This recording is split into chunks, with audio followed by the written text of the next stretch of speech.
Ron, ek het nog 'n vraagie. Wanneer braai jy 'n bietjie vir ons? Dis ek Sater. nou al 'n Wat gaan jy vir ons braai? Net wat jy wil hê. Jo.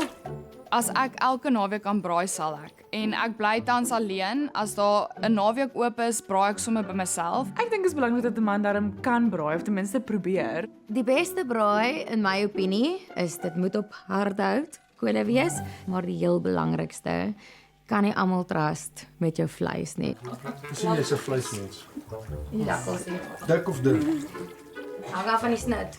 Daar was 'n spesifieke vraag wat na die tyd gevra is wat ek myself heeltemal verwyder het. Voor ek oor enigiets soos dit sal praat, wil ek eers weet, is ons op dieselfde page? Hulle hoor wat hulle wil hoor.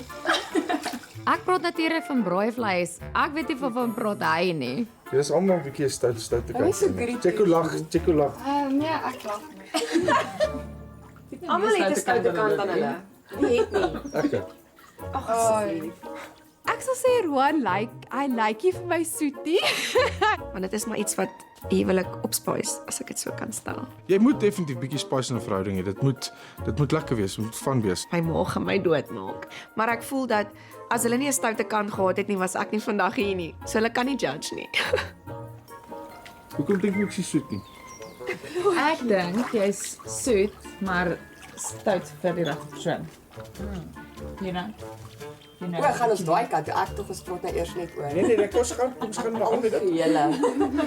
Op 'n stadium sê Marita toe, nee, Roan is soet maar stout met die regte girl. Ek weet nie eintlik wat sy daarmee bedoel nie. Honestly in my kop is eintlik net een tipe stout wees. Stout is stout. Wat sou dit nie So weet jy.